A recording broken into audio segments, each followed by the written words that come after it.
जी हाँ, तो हमें फिक्र है आपकी, लेकिन आपकी ही फिक्र हमारे एक्सपर्ट भी करते हैं। बीकानेर से प्रोफेसर डॉक्टर GS तंवर हमारे साथ हैं, जो डिपार्टमेंट ऑफ पीडियाट्रिक में सीनियर कंसल्टेंट हैं। बहुत बहुत स्वागत है डॉक्टर साहब आपका। और हमारे साथ हैं जयपुर से heart specialist doctor Rakesh Chittaura. आप दोनों का बहुत बहुत स्वागत है। डॉक्टर साहब, आपसे बात करें उससे पहले अपने दर्शकों को 2 नंबर्स दिखा देते हैं। इन 2 नंबर्स पे आप हमें कॉल कर सकते हैं। स्टूडियो में आप हमें कॉल अगर करें तो आपसे निवेदन इतना है कि आप अपना टीवी का वॉल्यूम बिल्कुल शून्य रखिए, म्यूट रखिए टीवी, ताकि आपकी जो बात है वो हम तक स्पष्ट पहुंच सके, आपके जो सवाल हैं वो डॉक्टर साहब तक स्पष्ट पहुंच सकें। तो आज के हमारे 2 खास मेहमान, एक तरफ डॉक्टर GS तंवर साहब हमारे साथ में हैं और हमारे साथ में डॉक्टर राकेश हैं। तो डॉक्टर GS तंवर और डॉक्टर राकेश के साथ में चर्चा को आज आरंभ करते हैं। डॉक्टर GS तंवर, सबसे पहले आपके पास आते हैं। पीडियाट्रिक आप हैं और जाहिर तौर पर तीसरी वेव का जब हम जिक्र करते हैं तो सबसे पहली बात जो जहन में आती है वो है हमारे बच्चे। इसीलिए पेरेंट्स को बार बार कहा जा रहा है कि आप कम से कम अपने बच्चों को बहुत ज्यादा बचा के रखिएगा इधर बीच। तो सबसे पहले चर्चा इसी बात को लेकर करते हैं, उसके बाद जो हार्ट अटैक को लेकर जो स्टडी निकलकर सामने आई है या केस हिस्ट्री है उस पर बात करेंगे। डॉक्टर साहब, GS तंवर साहब। हाँ जी, थैंक यू आशीष जी। हाँ, ये अभी कोविड-2 की लेयर में हम लोग अभी हैं, जहाँ कोविड-1 की तुलना में हम देखे जाए तो बच्चों की संख्या कोविड-2 में भी कोविड-1 की अपेक्षा ज़्यादा पाई गई है जी। और अभी हमारे एपिडेमियोलॉजिस्ट WHO से और ICMR से भी हमें अंदेशा है इस बात का कि अगर मान लो तीसरी लेयर आती है तो बच्चों को में संक्रमण और डिजीज़ की संभावना बहुत ज़्यादा है। तो आशीष जी, पहले हम कुछ साइंटिफिक बात करना चाहेंगे कि ऐसा क्यों हो रहा है कि बच्चे पहली लेयर में कम आए, दूसरी लेयर में आ रहे हैं, दूसरी लेयर में ज़्यादा आने की संभावना है। तो बच्चों में कॉमनली हम देखते हैं कि अपर रेस्पिरेटरी इन्फेक्शन ट्रैक्ट के अंदर नॉन कोविड कोरोना वायरस है, उसका पहले से ही संक्रमण होता है। वो चूँकि इतने डिजीज़ वाले नहीं हैं, कोविड की तरह संक्रमण पोटेंशियल उनमें कम रहता है, क्योंकि वो काफ़ी संख्या में वहाँ रहते हैं। अगर मान लो बच्चे को कोविड कोरोना वायरस का संक्रमण होता है तो इन दोनों में कॉम्पिटिटिव इनहिबिशन चालू हो जाता है। इसलिए कोविड कोरोना वायरस बच्चों के रेस्पिरेटरी ट्रैक्ट में ज़्यादा संक्रमण नहीं कर पाता है। तो ये एक रूटीन हमारा एक साइंटिफिक फैक्ट है, जिसकी वजह से हम ये मानते हैं कि बच्चे कॉमनली इस बीमारी के संक्रमण से बचे रहते हैं। ऐसा कोविड-1 में देखा गया और हमारे डाटा में भी हमें यही मिला कि 18 साल से नीचे वाले बच्चे ज़्यादा संक्रमित नहीं पाए गए, और संक्रमण हुआ भी तो उनमें से 1 से 2% बच्चों में ही सीवियरिटी हुई। लेकिन अब जब डबल म्यूटेंट आया है, सेकेंड म्यूटेंट आया है, तो इसमें जो कोरोना वायरस पहले नॉन कोविड वायरस से मिमिक्री रखता था, उसमें कुछ म्यूटेशन हो गए हैं, रिकॉम्बिनेशन की वजह से कुछ चेंज हुए हैं। ये चेंज जो स्पाइक प्रोटीन में हुआ है, इसी वजह से कुछ इन्फेक्शन, कुछ संक्रमण बच्चों में भी होने लग गया है। ये पहले कोविड की तुलना में कोविड-2 में काफ़ी मात्रा में पाया गया है, लेकिन अभी भी हम अपने आप को थोड़ा किस्मत वाले ही कहेंगे कि अभी भी डिजीज इतनी सीवियर नहीं हुई है। लेकिन अगर यही सिस्टम आगे भी देखा जाए, कोविड 3rd अगर आता है तो अगर इसी तरह के म्यूटेशन और होते रहे, ट्रिपल म्यूटेंट या पॉली म्यूटेंट वाली अगर लेयर हमारे पास सामने आती है तो निस्संदेह बच्चों में संक्रमण की संभावना ज़्यादा रहेगी। तो ये तो एक साइंटिफिक कॉज है जिसके लिए हम ये मानते हैं कि वायरस की पैथोजेनिसिटी बढ़ रही है म्यूटेशन की वजह से, तो बच्चे संक्रमण होने की संभावना बिल्कुल ज़्यादा है। तो सावधानी रखने की भी हमें ज़्यादा ज़रूरत है। ठीक है, हमारे साथ डॉक्टर राकेश भी हैं लगातार। डॉक्टर साहब, जाहिर है अलग अलग तरीके का नेचर, अलग अलग तरीके का बिहेवियर, और उस हिसाब से हम लोग अपने आप को तैयार कर रहे हैं। उस हिसाब से हम अपनी जो जितनी भी मेडिकल एक्टिविटीज़ हैं उसको चेंज भी करते हुए नज़र आए हैं। लेकिन इस बार ये कहा जा रहा है कि हार्ट को लेकर ज़्यादा चिंता इसलिए जताई जा रही है क्योंकि बहुत सारे पेशेंट, उनकी जब केस स्टडी की गई तो पता चलता है कि हार्ट अटैक की वजह से मृत्यु हुई है। तो ऐसे में कहाँ कहाँ पर सचेत रहना चाहिए और किस तरीके से सेफ रखें हम अपने आप को?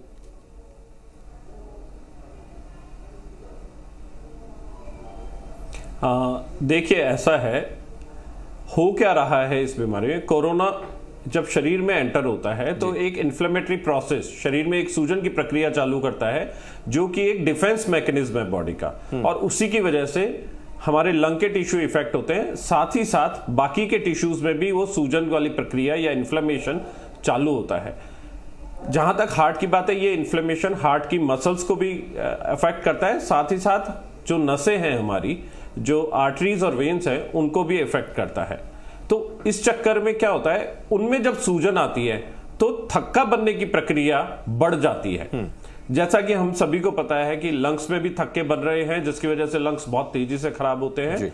इसी तरीके से हार्ट की नसों में भी जो थक्के बनते हैं उससे इमीडिएटली हार्ट अटैक आता है, जिसे हम जानते हैं या तो मायोकार्डियल इन्फार्क्शन या हार्ट अटैक, या कई बार सडन इतना तेज होता है कि मरीज की सडन कार्डियक अरेस्ट हो जाता है, मृत्यु हो जाती है। ये एक बहुत बड़ा कारण है। दूसरा एक और चीज हो रही है, जब लंग्स खराब होते हैं तो बॉडी में ऑक्सीजन लेवल कम होता है, तो उस ऑक्सीजन लेवल को मेंटेन करने के लिए हार्ट अपनी पंपिंग बढ़ा देता है, अपनी रेट बढ़ा देता है, वो ज्यादा काम करता है। जब ऐसा होता है तो हार्ट के ऊपर लोड पड़ना चालू हो जाता है। इधर हार्ट की मांसपेशियों में सूजन है, हार्ट की नसों में प्रॉब्लम हो रही है, और उधर हार्ट को ज्यादा भी काम करना पड़ा है। ये उसी तरीके से है कि हम थके हुए घोड़े को चाबुक मार के और तेज दौड़ाएं। तो ऐसी स्थिति में क्या होता है, सडनली एक लेवल आते आते हार्ट फेल हो जाता है, हार्ट अटैक आ जाता है और मरीज की मृत्यु हो जाती है। एक और कारण हो रहा है इन मृत्यु दर बढ़ने का, हार्ट अटैक से मृत्यु होने का, वो है जब हार्ट की मांसपेशियों में सूजन आती है तो एरिथमिया होते हैं, हार्ट की गति अनियमित हो जाती है, सडनली जी तेज होती है और फिर अनियमित हो जाती है। और जब हार्ट की गति अनियमित होती है तो हार्ट प्रॉपर पंप नहीं कर पाता है, जिसकी वजह से हमारे को हार्ट अटैक हो रहा है और हार्ट से मृत्यु की संभावना बढ़ती जा रही है इस समय के कोविड अटैक में। बिल्कुल जाहिर है कि जो बात आपने बताई लंग्स और हमारे हार्ट का सबसे इंपॉर्टेंट ये है कि जी जी जी जी डॉक्टर साहब पूरी कर लें बात। हाँ जी आप बोले। हाँ जाहिर है जो बात आप कह रहे हैं, और निश्चित मैं रूप ये से कह रहा हूं जब ऐसा होता है तो एक जी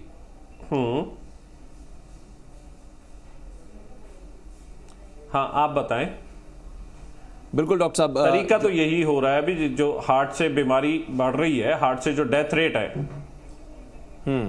इस वजह से सही यही बात लगातार हम लोग चर्चा के बीच में रखने की कोशिश भी कर रहे हैं कि जो एक केस हिस्ट्री दिखाई पड़ रही है, जो केस स्टडी है, लगातार लोगों की मृत्यु होना और उनमें हार्ट अटैक या कार्डियक अरेस्ट जैसा आपने कहा उसका पाया जाना कहीं ना कहीं हमें सचेत भी करता है कि हम कैसे रहें। हमारे साथ कॉलर्स भी हैं बहुत सारे जिनके अपने अपने सवाल हैं। पहले कॉलर से बात करते हैं। तरुण जी, बहुत स्वागत है कार्यक्रम में आपका। प्रश्न क्या है अपना? हेलो तरुण जी, आपकी आवाज मिल रही है, बहुत स्वागत है कार्यक्रम में, अपना प्रश्न कीजिए प्लीज।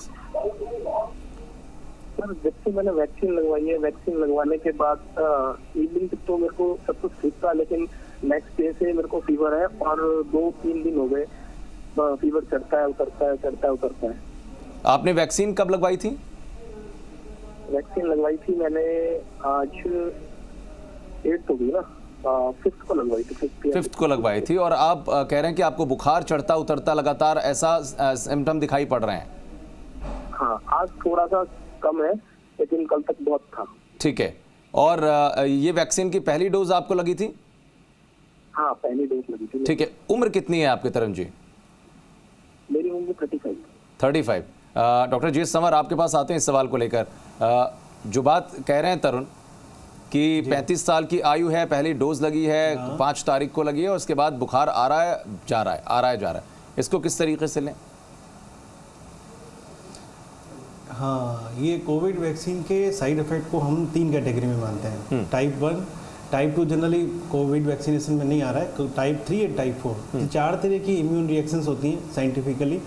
टाइप 1 में क्या होता है कि अगर मान लो हमें किसी भी तरह का कोई वैक्सीन लगा है, जरूरी नहीं कोविड हो, किसी भी तरह का वैक्सीन लगा है, तो टाइप 1 टाइप की रिएक्शंस आ सकती है, जिसमें माइल्ड फीवर, माइल्जिया, बॉडी एक, मसल्स में तकलीफ, soreness of muscle, local tenderness, या सूजन वगैरह भी आ सकती है, बुखार भी आ सकता है, पूरा बॉडी एक हो सकता है। तो ये टाइप 1 रिएक्शन है। आमतौर पर ये रिएक्शन 3 से 4 दिनों में चली जाती है। टाइप 3 जो रिएक्शन होती है उसमें हमें और सिस्टमिक कॉज भी मिलते हैं, जैसे जोड़ों में दर्द चालू हो गया। कई मरीजों की अभी तकलीफ आ रही है, 2 से 4 हफ्तों तक जोड़ों में दर्द रहता है। पहली वैक्सीन के बाद दूसरी वैक्सीन का टाइम भी आ गया, लेकिन अभी भी जोड़ों में दर्द चल रहा है। ये टाइप 3 टाइप की रिएक्शन है, तो उसमें जॉइंट, स्किन और किडनी भी इन्वॉल्व हो सकती है। तो ये तीसरी तरह की रिएक्शन आ रही है, हालांकि कम देखने को मिल रही है, लेकिन जिनमें कोमॉर्बिडिटीज हैं या जिनकी ओल्ड एज है, ओबेसिटीज हैं, डायबिटीज पहले से चल रहे थे, उनमें ये टाइप 3 रिएक्शन कॉमन मिल रही है। टाइप 4 तो इससे इन्हें घबराने की जरूरत नहीं है। उसमें हमारे नहीं, बिल्कुल घबराने की जरूरत नहीं है। तीसरी रिएक्शन में क्या है, सिर्फ स्किन के ऊपर आपको हल्का सा पैच बन जाता है, तो तीनों रिएक्शन में घबराने की जरूरत नहीं, बस हमें समझना जरूरी है हम किस तरह के रिएक्शन में है और हमें करना क्या है। इनकी बातों से लग रहा है कि अब ये टाइप 1 रिएक्शन में है। टाइप 1 रिएक्शन में कुछ भी नहीं करना है, तो क्या 5 से 7 दिन आपको रेस्ट करना है, हाइड्रेशन मेंटेन करके रखना है जी। और इनके लिए क्या ये भी है कि ये पैरासीटामोल लेते रहें? इनको हाँ, ये मैं इसी में आ रहा हूँ। अगर मान लो अगर हमको लगता है कि अनटॉलरेबल पेन हो रहा है या टेम्परेचर ज़्यादा जा रहा है, इनको अच्छा फील नहीं हो रहा है, तो ये पैरासीटामोल की डोज SOS बेसिस पे ले सकते हैं। ठीक है। हाइड्रेशन मेंटेन क्या डाइक्लोफिनेक सबसे इंपॉर्टेंट बात है, ज़्यादा ओवर एक्सर्शन ना करें। क्या डाइक्लोफिनेक भी? नहीं, डाइक्लोफिनेक अभी रिकमेंडेशन गाइडलाइन में नहीं है। ठीक है। नहीं, डाइक्लोफिनेक नहीं, हमारे पास 3 तरह की डोज अभी रिकमेंडेशन में आ रही है। Paracetamol is very good. Second one हम जाते हैं तो नेप्रोसिन हम ले सकते हैं। ठीक है। 2 ड्रग तो हमारे WHO ने और ICMR दोनों ने रिकमेंड करी है। तीसरी ड्रग में अगर हम चाहें कि ये दोनों ड्रग हमारे काम नहीं कर रही है, तो हम किसी के लेवल पे आइबुप्रोफेन भी यूज कर सकते हैं, बट डाइक्लोफिनेक और NSAIDs के लिए अभी रिकमेंडेशन नहीं है हमारे पास। ठीक है। तो संभवतः हमारी उम्मीदें हैं यही कि जो कॉलर्स हमारे साथ जुड़ रहे हैं उनकी बातचीत हो रही है डॉक्टर साहब से, आप एक्सपर्ट्स की राय के अनुरूप ही कुछ कीजिएगा, या कोई भी जो चिकित्सकीय परामर्श आपको मिल रहा है उसके अनुरूप ही आप प्लीज काम कीजिएगा, उसके इतर काम मत करिएगा, क्योंकि आपकी सेहत के साथ वो खिलवाड़ भी हो सकता है, तो ऐसा मत कीजिएगा। ये हम लोग लगातार अपील भी कर रहे हैं। अगले कॉलर से बात करते हैं। कहां से बात कर रहे हैं, अपना नाम बताएं प्लीज। जी नमस्ते सर, मैं दिनेश चौहान बात कर रहा हूँ रामदेवरा से। जी दिनेश जी, बहुत स्वागत है कार्यक्रम में, पूछे प्रश्न। जी सर, मेरा सवाल ये है कि कितनी आयु के व्यक्तियों को मतलब ये हार्ट अटैक से ज्यादा मौतें हो रही है और या फिर सभी को खतरा है? ठीक है, मैं डॉक्टर राकेश से आपका ये प्रश्न लेता हूँ। डॉक्टर राकेश, उम्र की बात उन्होंने कही है, जो केस स्टडी है उसमें क्या कोई सर्टन उम्र या कुछ ऐसा लगता है कि इतने से लेकर इतने तक के बीच के केसेस ज्यादा हैं, खासकर हार्ट पेशेंट के?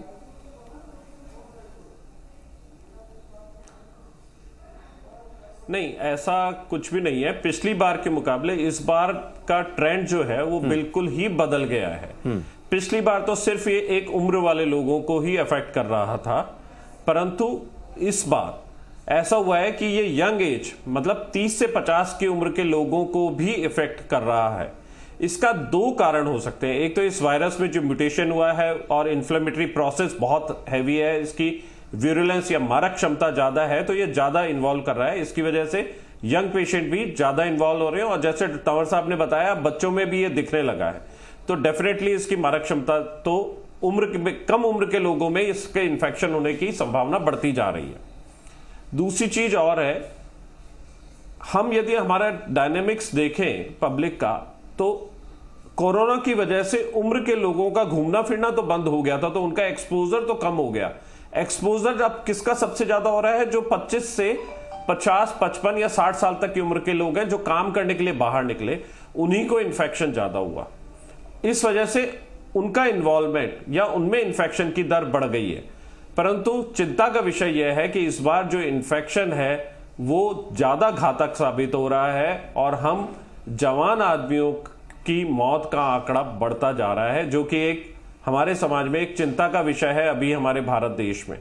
तो मेरा कहना यह है कि अभी भी हमारे पास समय है कि जितना भी हो सके हम अपने आप को बचाव रखें। जो हमारे बचाव के साधन है, जो 3 चीजें हम बता रहे हैं, हम 1.5 साल से सभी लोग आपस में एक दूसरे को बताते आ रहे हैं, चाहे वो मीडिया हो, चाहे सोशल प्लेटफॉर्म्स हो, या पर्सनल इंटरव्यूज हो, या पर्सनल टॉक हो, डॉक्टर की एडवाइसेस, उन सब में है मास्क, सोशल डिस्टेंसिंग और हैंड सैनिटाइजेशन।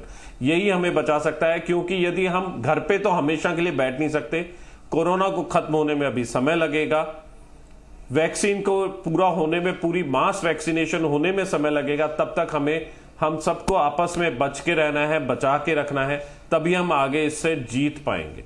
बिल्कुल डॉक्टर साहब, एक सवाल और भी कि ऐसे में जब हम बात करते हैं कि हमारा हार्ट हेल्दी रहे, और तब जब ऐसी एरा में हो जहां पर आपको लगता है कि एयरबॉर्न भी है कोरोना और आप इनहेल करते हैं और कब आप उसकी चपेट में आ जाएं पता नहीं, तो ऐसे में जो पूरा हमारा श्वसन तंत्र है कम से कम वो अच्छे से काम करता रहे, इसके लिए कुछ आपके लिए आपकी तरफ से उपाय या कुछ सजेशंस भी होंगे, या कुछ ऐसे फ्रूट्स या कुछ इस तरीके के फूड हम खासकर खाते रहें?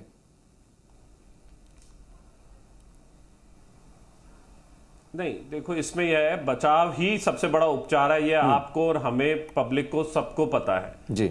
जबकि लॉकडाउन या हम बिल्कुल हमारे मूवमेंट लिमिटेड हो गए हैं, तो उसके तरीके ये है कि हम एक्सरसाइज करने बाहर जा नहीं सकते, जिम जा नहीं सकते, तो आप अपने घर में बैठ के जो हमारी योग पद्धति है हम उसका अनुसरण करें। हाँ। डीप ब्रीदिंग एक्सरसाइज करते रहें। हाँ।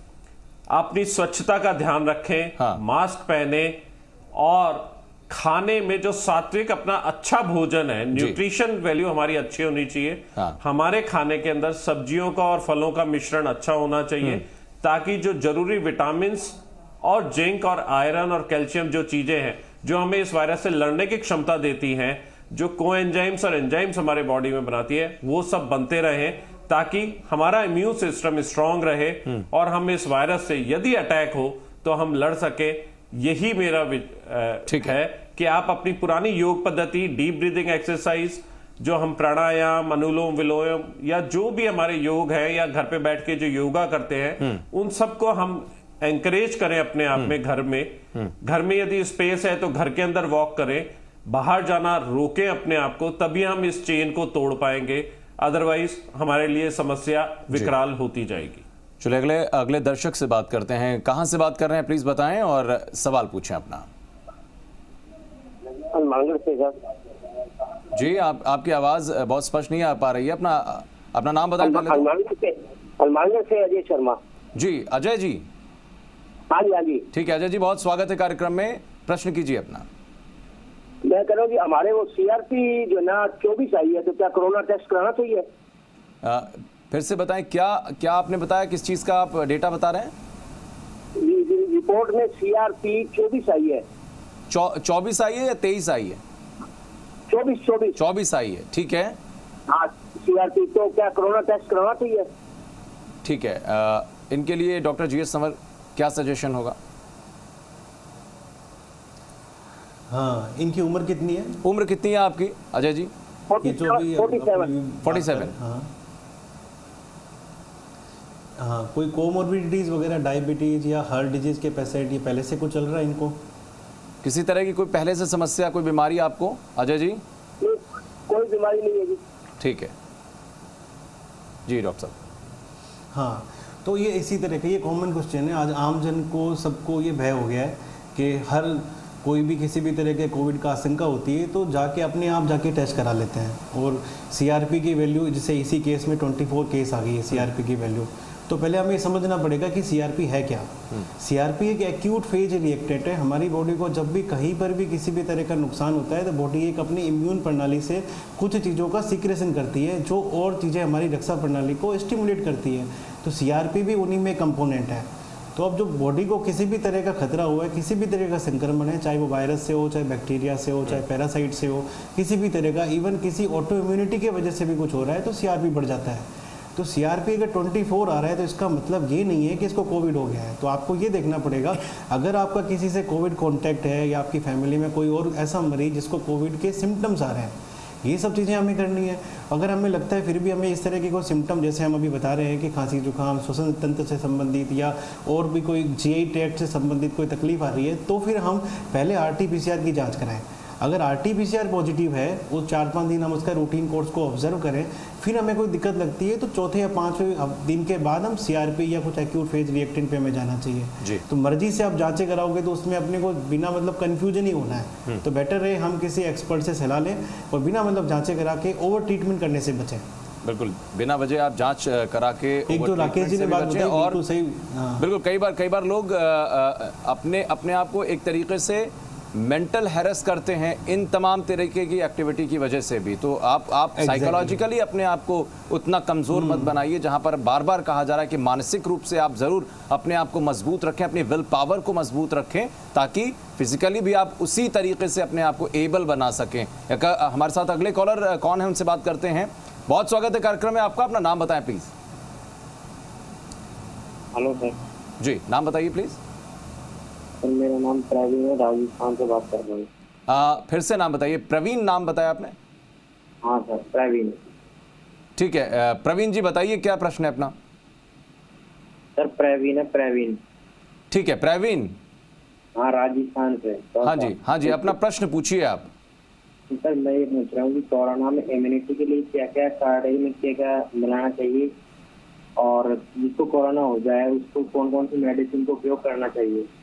ठीक है, जनरली हम लोग इस पर बहुत बार बात कर चुके हैं कि इम्यूनिटी के लिए इम्यूनिटी बूस्टर या काढ़ा आप क्या कर सकते हैं, उसमें क्या क्या इंग्रेडिएंट्स होने चाहिए, इसके अलावा आप कौन कौन सी मेडिसिन लेते हैं। लेकिन ये बहुत ज़रूरी होता है कि जब आपको कोरोना हुआ है तो जो एक्सपर्ट या जो डॉक्टर आपका केस देख रहे हैं उन्होंने आपको क्या प्रिस्क्राइब किया है, आप उसके अनुरूप ही दवाएं खाते हैं। मुझे लगता, डॉक्टर राकेश, अगर आपके पास इस प्रश्न को लेकर जाएं तो आपकी क्या राय होगी इनके लिए, या इन्हीं के तरह और भी जो पेशेंट्स हैं या फिर जो लोग हैं उनके लिए? नहीं, मेरी राय जो आपने कहा वो बिल्कुल सही कहा। यदि आपको कोरोना हो गया है तो आप अपने जो क्षेत्र में जो भी डॉक्टर हैं जो कोरोना का इलाज के लिए अनुबंधित हैं या जो कर रहे हैं, आप उनसे सलाह लें। हर एक मरीज की अवस्था के हिसाब से, उसके साथ जितनी भी बीमारियां, उस हिसाब से दवाइयां दी जाती हैं, सिम्टम के हिसाब से दवाइयां दी जाती हैं, और उनके जो भी इन्वेस्टिगेशंस कराए जाते हैं उनकी सीवियरिटी के हिसाब से दवाइयां दी जाती हैं।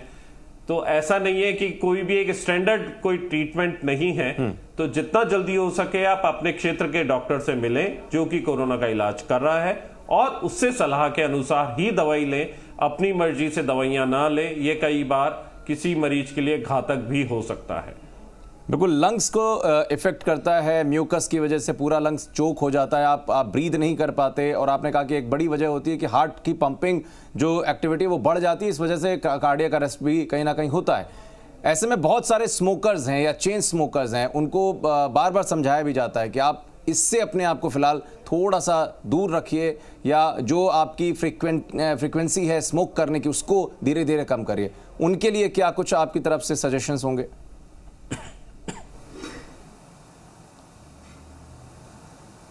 बिल्कुल सही कह रहे हैं। स्मोकर्स को इस समय स्मोकिंग छोड़ देनी चाहिए और डीप ब्रीदिंग एक्सरसाइज पे ध्यान देना चाहिए। जो क्रॉनिक स्मोकर होते हैं उनके लंग की जो एक्सचेंज कैपेसिटी है वो ऑलरेडी गड़बड़ हो चुकी होती है, जो क्रॉनिक स्मोकर हैं पर्टिकुलरली।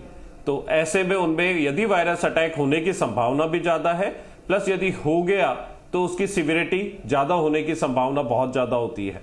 इसलिए मेरा उनसे विशेष रूप से अनुरोध है, कृपया चेन स्मोकर्स या ओकेजनल स्मोकर्स भी इस समय स्मोकिंग से दूर रहें और अपनी डीप ब्रीदिंग एक्सरसाइज पे ध्यान दें। वही उन्हें इससे बचा पाएगा, और यदि उसकी ग्रस्त में आ भी जाते हैं तो कम से कम जल्दी रिकवरी के चांसेस रहेंगे, बीमारी ज्यादा नहीं बढ़ पाएगी। बिल्कुल। डॉक्टर जी एस तंवर, आपके पास एक सवाल लेकर आते हैं। अक्सर लोग हम लोगों से ये सवाल भी पूछते हैं, रेमडेसिविर इंजेक्शन क्या हम लगवा लें? बहुत बार लोग बिना प्रिस्क्रिप्शन के ही लगवाना चाहते हैं, उनके लिए क्या सजेशन आपकी तरफ से? आपने बहुत ही एकदम जनहित का क्वेश्चन पूछा है। आजकल मुझे लगता है हर आदमी के मन में यही रहता है कि रेमडेसिविर ये रामबाण है, रेमडेसिविर लगाने के बाद में कोरोना ख़त्म हो जाएगा। ये एकदम मिथ है। एग्जैक्टली हमें WHO ने और ICMR ने, हमारे सब एक्सपर्ट ने एक प्रोटोकॉल बना रखा है। पहले आप कोविड की जांच कराएं, कोविड के बाद में आप सिम्टम्स के अकॉर्डिंगली अपने आप को कैटेगराइज कराएं, माइल्ड, मॉडरेट और सीवियर कैटेगरी में रखें, और पर्टिकुलरली डे वाइज टेम्पोरली अपने आप को ऑब्जर्व करते रहें। अगर अपने को प्रॉब्लम होगी तो हम भर्ती कराएंगे, और जहाँ भी डेडिकेटेड हॉस्पिटल्स हैं वहाँ गवर्नमेंट की तरफ से आराम से सबको रेमडेसिविर मिल रहा है। बट हम लोगों ने आमतौर पे सब लोगों ने ये बना रखा है कि बस रेमडेसिविर लगाने से सब कुछ ठीक हो जाएगा। ये मिथ्या धारणा न पालें। रूटीन प्रोटोकॉल में जब हमें लगेगा अवस्था के अनुसार आपको रेमडेसिविर की ज़रूरत है, आप डेडिकेटेड हॉस्पिटल में जाइए, प्रचुर मात्रा उपलब्ध है। मतलब जिन लोगों को इंडिकेशन है उन्हीं को लगाया जा रहा है। तो वनिस्पत हम डरते रहें कि हमें रेमडेसिविर नहीं लग रहा है तो हम अपने हिसाब से कोई व्यवस्था करें, बाहर से लेके घर पे ही रेमडेसिविर लगा लें, ये बिल्कुल हम आपके माध्यम प्लेटफॉर्म के थ्रू सब लोगों को ये सूचना ही देना चाहते हैं कि ये अपने आप ओवर ट्रीटमेंट ना करें। इन चीज़ों का कई बार, जैसे राकेश जी ने बताया, ओवर यूज करने की वजह से डिलीटीरियस इफेक्ट भी देखने को मिल रहे हैं, और घर पे आप इसको मैनेज नहीं कर सकते। ये एक तरह की एंटीवायरल दवाई है, किसी भी तरह का कोई साइड इफेक्ट होता है, या कोविड की वजह से भी किसी भी तरह का इन्फ्लेमेटरी स्टॉर्म में, आप साइटोकाइनिन रिलीज स्टॉर्म में हो और रेमडेसिविर लगाने से उसमें कुछ प्रॉब्लम आती है और आप सीरियस और ज़्यादा हो जाते हो, तो वो घर पे मैनेज नहीं कर पाओगे। तो बेटर है कि come to the hospital, admitted in the dedicated covid centre, वहाँ प्रोटोकॉल के अकॉर्डिंगली आपको रेमडेसिविर लगाया जाएगा जी। एक बात राकेश जी ने जो कही बिल्कुल सही कही कि आज कोई भी एज ग्रुप इससे अछूता नहीं है। कोरोना के लिए सब बराबर है। कोरोना उम्र देख के, जेंडर वाइज देख के या इकोनॉमिक स्टेटस देख के नहीं आ रहा है। 1975 में एक एपिडेमियोलॉजिस्ट हुए थे, उन्होंने एक पेल्ट्जमैन इफेक्ट करके एक थ्योरी दी थी कि जब तक हम किसी रिस्क को ज़्यादा महसूस करेंगे तो हम ज़्यादा कॉन्साइज रहेंगे, ज़्यादा सेंसिटिव रहेंगे। जैसे ही हमने रिस्क को मानना बंद कर दिया तो हम लोग ज़्यादा केयरलेस हो जाएंगे और हम लोग ज़्यादा एक्सीडेंटल होंगे। उन्होंने इस थ्योरी को इस तरह समझाया कि आपने जो भी कार चलाते हैं उनको सीट बेल्ट बांधने के लिए बोला गया। जितना ज़्यादा हमने रेस्ट्रिक्शन करी उतने एक्सीडेंट जाहिर है। कुल मिलाकर आप दोनों लोगों की तरफ से जो भी राय है और जो भी बातें बताई जा रही, 2-3 चीजें बड़ी मूल हैं। ना तो आप रेस्टलेस हों और ना ही आप केयरलेस हों। जो डायरेक्टिव्स हैं उनको प्लीज फॉलो करें, जो बताया जा रहा है उसे फॉलो करें, उस हिसाब से रहें। और खासकर कोरोना के प्रोटोकॉल में 3 चीजें, जैसा डॉक्टर राकेश ने कहा कि आप सोशल डिस्टेंस का पालन करें, आप मास्क लगाएं और आप प्रॉपरली अपने आप को टाइम टू टाइम सैनिटाइज करते रहें। बहुत बहुत शुक्रिया डॉक्टर जीएस तंवर और डॉक्टर राकेश आपका हमारे साथ शामिल होने के लिए चर्चा में।